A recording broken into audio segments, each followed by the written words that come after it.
O martelo amarelo é a espécie de que o Gonçalo Elias hoje nos vai falar. Gonçalo, tudo bem? Como é Olá, que Zé. isso vai? Sabias que, de facto, isto é martelo amarelo porque em inglês se chama Yellowhammer. E sabes que em Inglaterra desenvolveram uma mnemónica muito engraçada para descrever o canto desta espécie e que passa basicamente por pedir um bocadinho de pão, mas sem queijo, que é a little bit of bread and no cheese. A mnemónica é assim: a little bit of bread and no cheese. A little bit of bread and no cheese. Em Inglaterra, toda a gente que observa aves conhece esta brincadeira, porque no fundo é uma mnemónica para aprender e a reconhecer o canto da ave. E as nossas escrevedeiras também são inspiradas no bater da máquina de escrever, não é? Que ninguém hoje em dia sabe o que é isso. Mas enfim. Gonçalo, esta espécie ocorre cá em Portugal. Ocorre. Não a viste cá, não é? A primeira A vez. primeira vez vi na Suécia, no mesmo sítio que eu descrevi na conversa anterior dedicada ao Chapim da Lapónia, junto a uma cidade chamada Gallivare, que fica no norte da Suécia, não tão a norte como o Parque da Abisko, que eu já tinha falado, mas ainda assim a norte do Círculo Polar, numa região que é na taiga, na chamada taiga eurosiberiana. Portanto, foi nessa zona que eu encontrei a espécie. Mas esta escrevedeira é uma escrevedeira bem distribuída por toda a Europa. No entanto, eu recordo-me em 1989, esta observação foi no verão de 89, mas eu recordo-me, penso, salvo erro, que foi na primavera, eu conheci, através da Liga para a Proteção da Natureza, um observador chamado João Paulo Fonseca, que já, quando eu o conheci, ele já tinha talvez mais uns 10 anos de observação mais que eu, portanto eu ainda era assim um bocado maçarico que estava a começar, e eu em conversa com ele percebi que ele já tinha bastante experiência e recordo-me que numa dada altura eu lhe perguntei onde é que se podia ver a escrevedeira amarela. Repara que em 89, e isto penso que estamos a falar em maio ou junho, se não me engano, na altura ainda não tinha saído o primeiro Atlas, portanto, praticamente não havia informação publicada sobre as aves do nosso país e, embora os mapas daqueles guias de campo, que nunca eram muito detalhados, sugerissem que esta ave se podia ver, pronto, no extremo norte do país, como ainda hoje aparece. E eu perguntei ao João Paulo, então, onde é que se podia ver a escrevedeira amarela? E ele respondeu-me: a escrevedeira amarela, epá, basicamente é uma espécie do norte da Europa.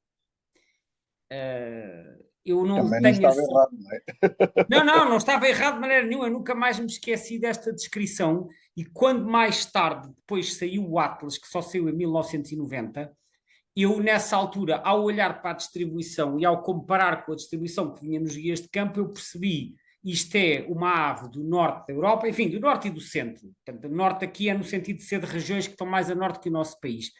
Do norte e do centro da Europa e que atinge no extremo norte de Portugal o limite sul da sua área de distribuição regular. Isto acontece com mais algumas espécies, como por exemplo o cartacho nortenho, e o picance do urso ruivo e a totinegra das figueiras, por exemplo. São assim os casos mais evidentes, a petinha das árvores também um pouco.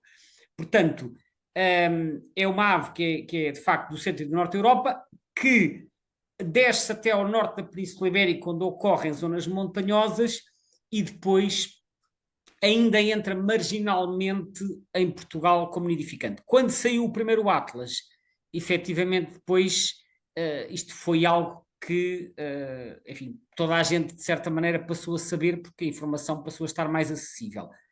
Mas já se sabia no passado que elas ocorriam nessa zona, porque já havia observações do tempo do Rei Júnior e de outros autores, na primeira metade do século XX, de observações, e algumas até isoladas noutros locais do país, sabia-se que elas apareciam, mas a área estava mal delimitada. Terá sido o Rei Júnior, terá sido o Rei Júnior que confirmou pela primeira vez a nidificação desta espécie em Portugal, também nessa zona onde elas ocorrem agora, que é então no extremo norte do país, principalmente no concelho de Montalegre, na região do Alto Cávado. É uma espécie com hábitos sedentários. Mais ou menos, mais ou menos. O estatuto migratório desta espécie é algo que até hoje nunca foi possível definir muito bem. Vamos tentar, enfim, esmiuçar isto um bocadinho melhor. Quando nós olhamos para os mapas de distribuição, nomeadamente na Europa, porque esta espécie já agora tem uma distribuição na Europa e em grande parte da Ásia, portanto estende-se pela Ásia fora até mais ou menos até à Mongólia e à parte da Rússia que está acima disso, mas quando nós olhamos para os mapas de distribuição na Europa, em que ela vai então desde o norte de Espanha até ao Círculo Ártico, e apanhando praticamente todo o continente e as Ilhas Britânicas, só está ausente o Mediterrâneo, elas são essencialmente residentes, mas no extremo norte, a parte que está a norte do Círculo Polar, as populações são migradoras. Portanto, elas aí desaparecem, talvez por aquilo estar demasiado frio e demasiado gelado. Em contrapartida, no Mediterrâneo, e aqui estamos a falar não só da Península Ibérica, mas também de Itália e da Grécia, elas aparecem essencialmente no inverno. Portanto, e sabe-se inclusivamente, graças à recaptura de aves anilhadas, que aparecem na Península Ibérica alguns indivíduos vindos de outros países. Não muitos, mas aparecem, porque já houve recapturas de aves anilhadas noutros países. Portanto, sabe-se que há entrada de invernantes e sabe-se que há regiões em que elas só aparecem no inverno. Mas de resto sabe-se relativamente pouco acerca da sua migração. Isto é um dos aspectos, portanto, há chegada de invernantes vindas de outros países europeus. Por exemplo, havendo inclusivamente registros em Espanha de aves anilhadas na Alemanha, na Bélgica, França e Polónia. Portanto, só para termos uma noção que há efetivamente entradas. Agora, a história não termina aqui, porque a distribuição desta espécie nesta área de ocorrência foi estudada mais em pormenor num trabalho que foi feito nos anos 90, que foi o Atlas das Aves do Parque Nacional da Peneda Gerês, da autoria de Miguel Pimenta e Maria de Lourdes Santarém.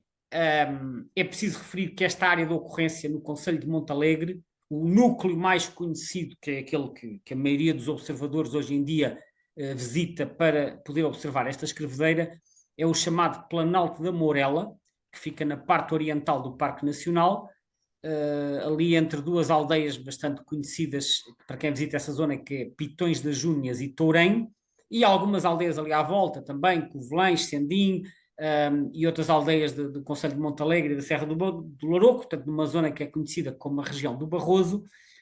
E quando foi feito o Atlas da Peneda Gerês, esse Atlas tinha uma característica que é partilhada por muito poucos Atlas em Portugal, é que foi um Atlas simultaneamente de nidificantes e de invernantes. Portanto, eles fizeram trabalho de campo na primavera e fizeram trabalho de campo no inverno. E uma das coisas que eles verificaram é que a escrevedeira amarela no inverno desaparecia. Portanto, eles não tiveram registros no inverno. O que sugere que a espécie faça deslocações altitudinais, no mínimo. Portanto, porque esse trabalho do Miguel Pimenta e da Lourdes Santarém verificaram que a espécie só estava presente na zona desde o fim de março até ao início de outubro, mas que ninguém sabe para onde é que elas vão na época baixa. Podem apenas descer em altitude ou podem migrar para mais longe. Por outro lado, sabe-se que no norte do país, noutros concelhos como Bragança, Chaves, Vila Pouca de Aguiar, aparecem escrevedeiras escrevedeiras amarelas no inverno, às vezes formando bandos. Há um caso bastante notável que foi um bando de 36 indivíduos observados perto de Chaves em fevereiro de 2005, num bando misto que também tinha escrevedeiras de garganta preta e cias. Agora, se elas vinham do norte de Espanha ou se vinham de outros países, não sabemos. E também há registros, como disse, em Bragança, noutros concelhos do norte.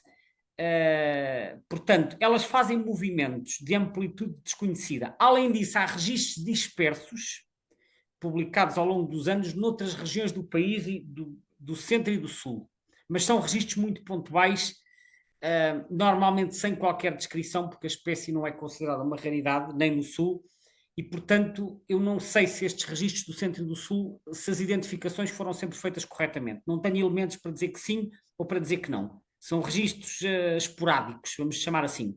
Mas no norte do país parece haver ali um aparecimento de pequenos bandos no inverno, em zonas onde a espécie não se reproduz. Portanto, que há movimentos, há. Podem ser de amplitude não muito grande.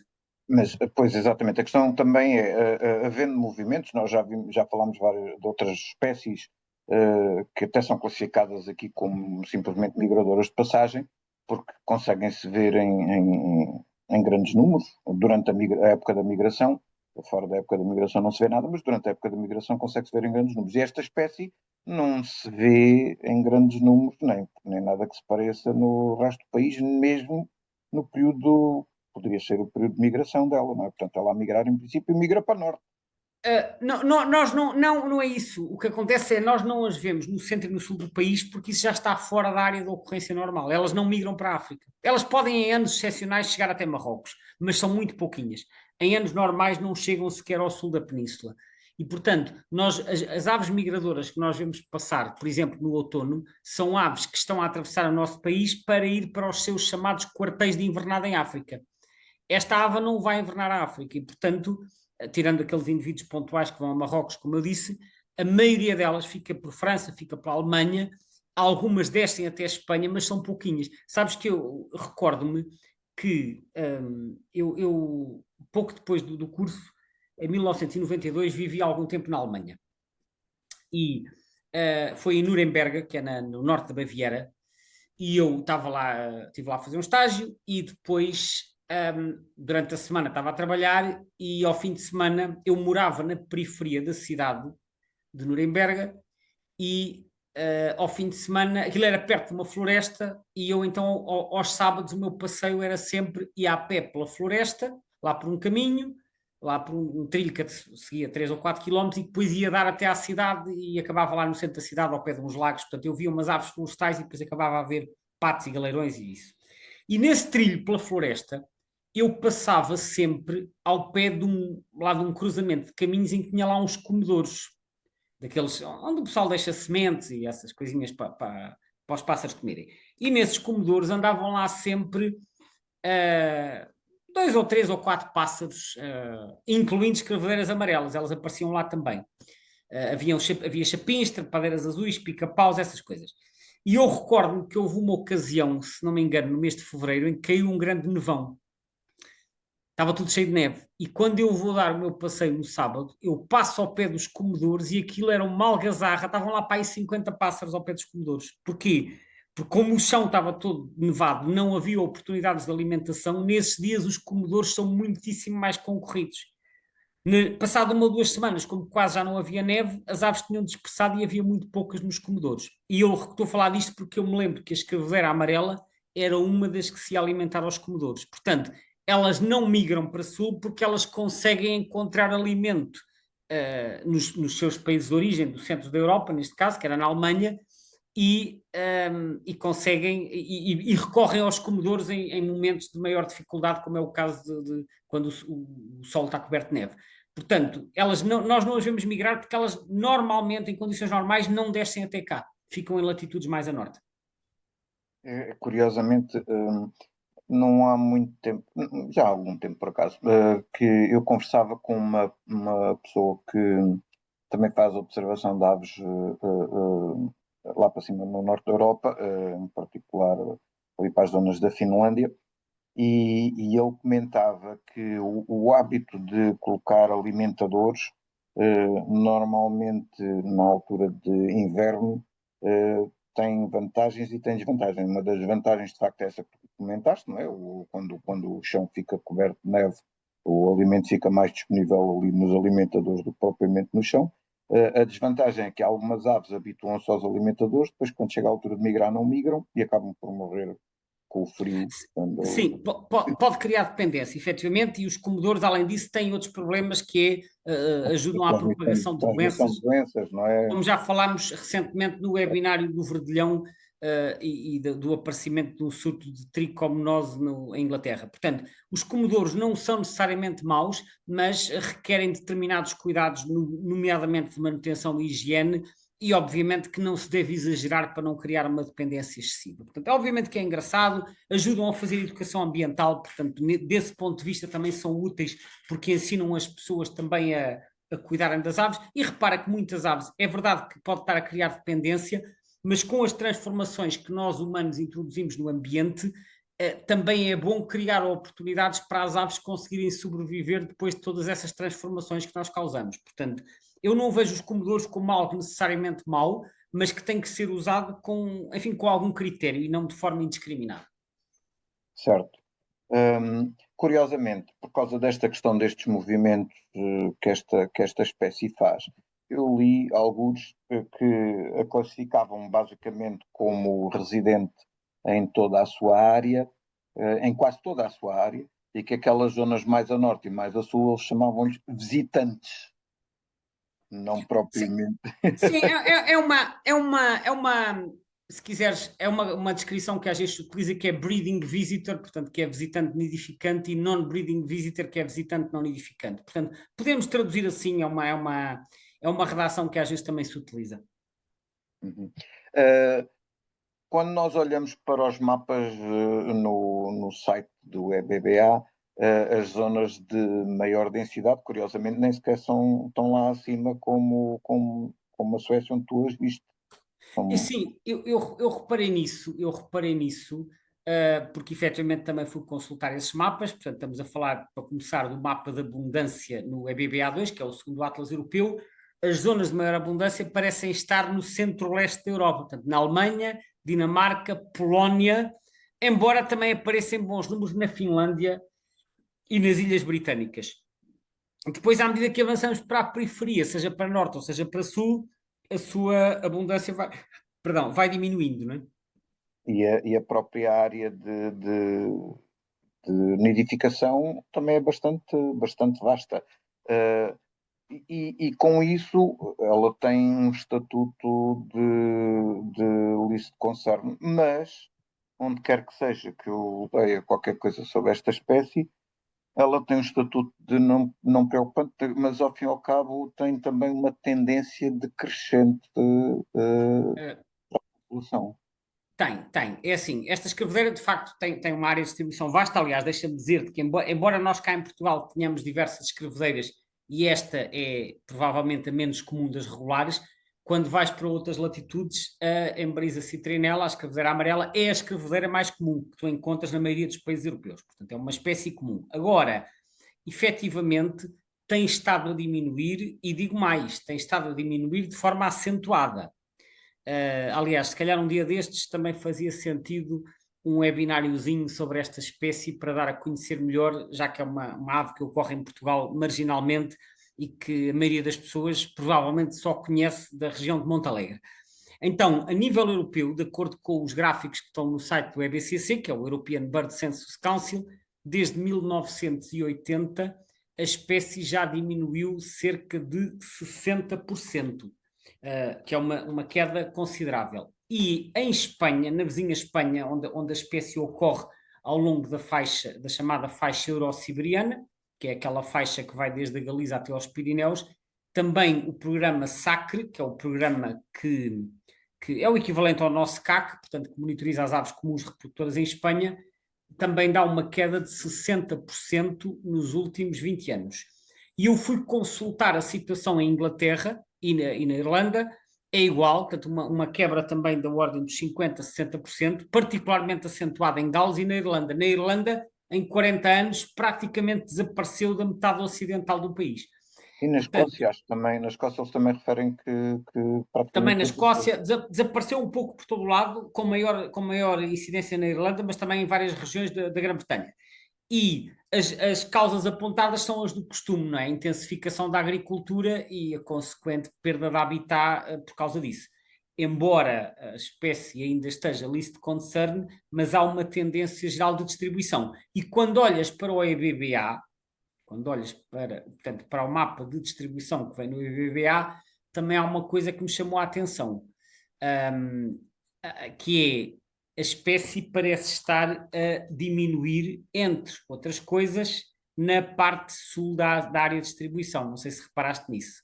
Portanto, Parece quase a toda a volta, porque ela está.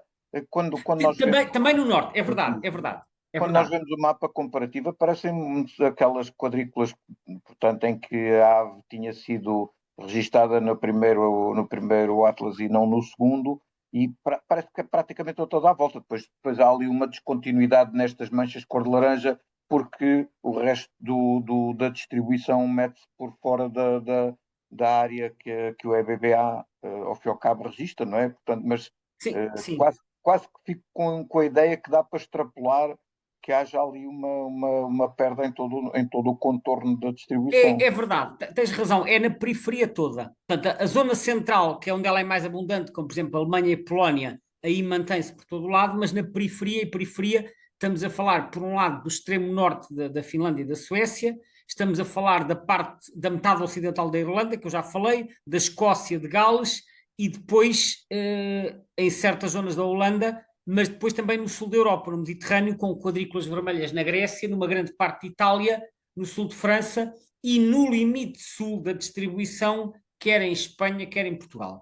E Apesar de eu, haver ali duas quadrículazinhas azuis, portanto, registros do segundo EBBA e não do primeiro.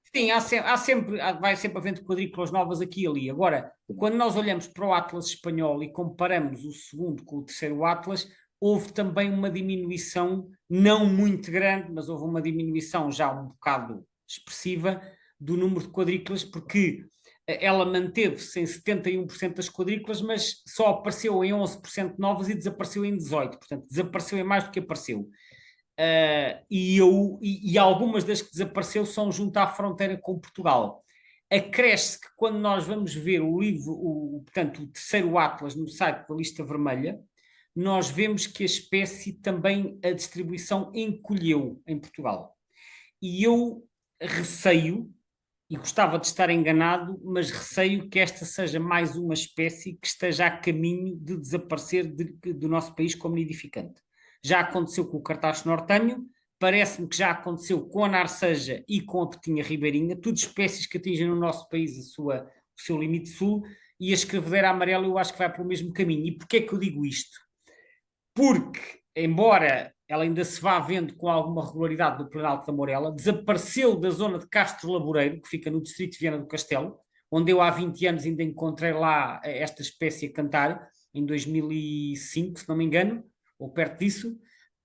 Desapareceu do distrito de Viana do Castelo. No distrito de Bragança havia registros no Parque de Montezinho, depois desapareceu. Agora neste Atlas aparece um registro de nidificação possível, não há confirmações, e também houve reduções no distrito de Vila Real. Portanto, parece-me que a distribuição está a encolher. Acresce que a estimativa populacional também diminuiu bastante, porque no tempo do livro vermelho, do segundo livro vermelho, que foi publicado em 2005, dava-se uma estimativa populacional entre 500 e 1.200 indivíduos. Portanto, estamos a falar entre 250 e 600 casais em Portugal.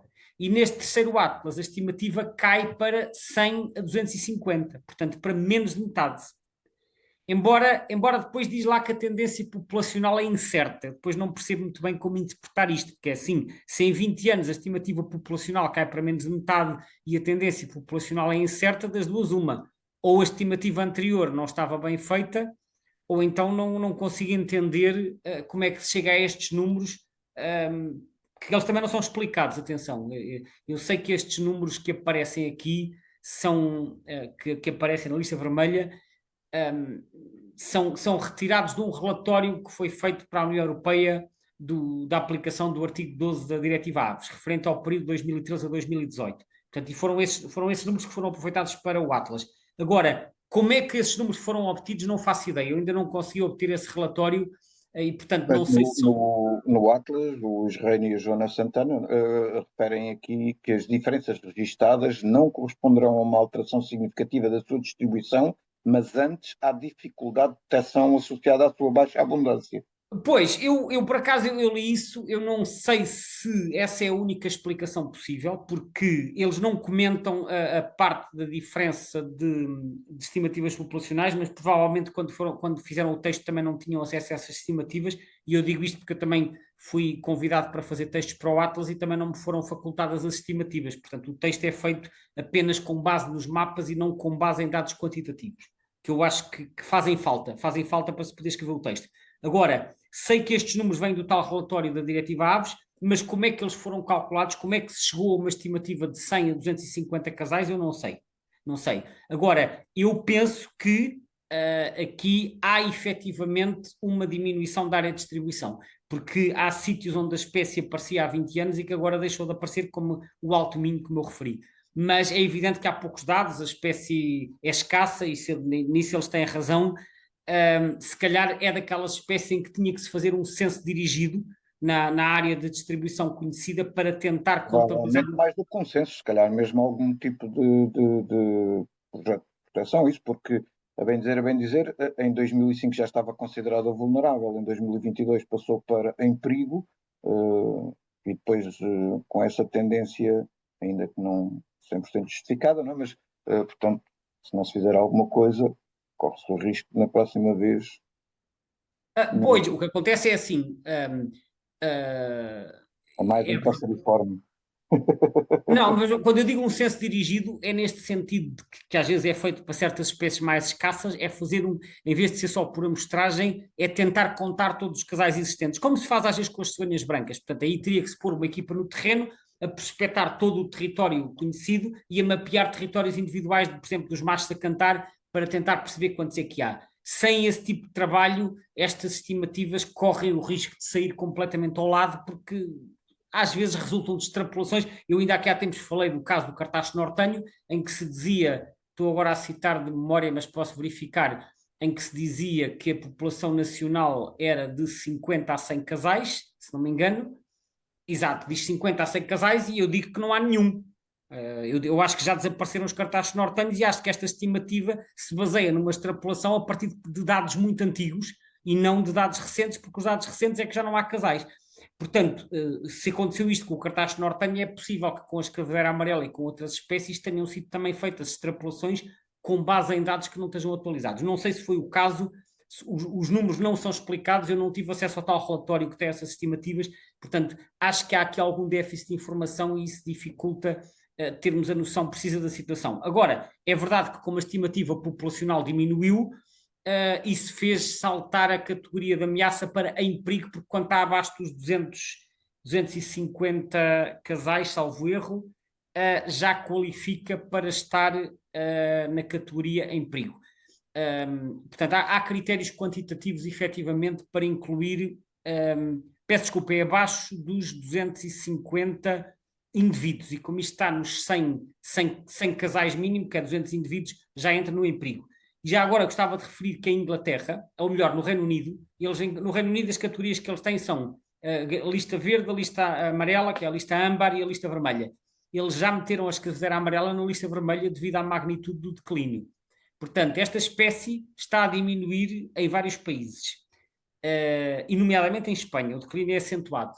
Precisamente por causa disso e das estimativas em Portugal também estarem a baixar, embora eu não conheça os motivos, portanto, não conheço os cálculos, apesar de tudo, eu estou convencido que a tendência é negativa e que dentro de algumas décadas, que eu não consigo exatamente situar no futuro, mas que é possível que dentro de algumas décadas a escraveira amarela deixe de nidificar em Portugal. Aliás, gostava de referir que na ficha do segundo livro vermelho, que é mais detalhado que esta lista recente, tem lá como medidas de conservação, sugere-se a promoção da agricultura tradicional de forma a permitir a conservação do mosaico paisagístico, particularmente na região do Planalto da Morela.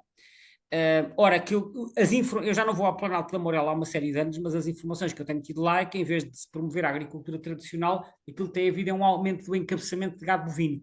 E o gado bovino, normalmente, pelo pisoteio que causa na vegetação, pode representar um fator adverso para este tipo de espécies que dependem da agricultura tradicional. Portanto, eu não estou particularmente otimista em relação à situação da escravedeira amarela em Portugal. Gostava de ter uma opinião mais favorável, mas neste momento os sinais não são particularmente encorajadores.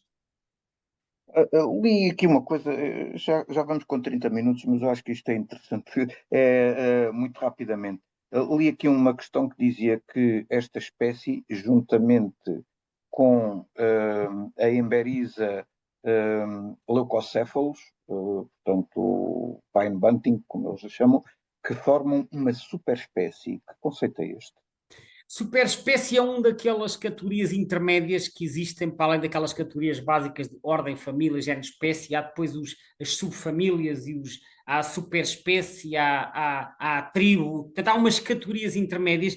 A superespécie é um conceito que basicamente agrupa espécies que estão no mesmo género, mas que são muito próximas geneticamente. Portanto, é uma espécie que divergiu em duas ou mais que se isolaram e que podem estar, por exemplo, geograficamente isoladas ou reprodutivamente isoladas, mas que pensa-se que essa separação em duas espécies é relativamente recente. Portanto, são espécies que são, se quiseres, geneticamente muito próximas. Aliás, o conceito de espécie, como nós sabemos, é um conceito um bocadinho de limites um bocadinho difusos, não é? Portanto, Claro. mas há uma série de casos desses de espécies que se agrupam em superespécies quando são duas espécies muito próximas. Pronto, hoje ficamos por aqui, e se não os esticamos demais, agradecemos mais uma vez a todos que nos ouviram. Já é a nossa conversa mais longa até agora. Pronto, bateu Mas o sim, recorde. há sempre coisas giras para dizer e, portanto, olha, os recordes são para E ser. se quiserem saber mais, também podem ir ao portal do avesfestival.info, que há lá um vídeo sobre a identificação de escrevedeiras, portanto, Exato. Hoje mais não falámos de identificação, mas fica aqui a sugestão para quem quiser conhecer as principais características. E agora vamos mesmo terminar, porque hoje já arrebentamos com os limites todos. já chega. Voltaremos em breve para mais uma escrevedeira.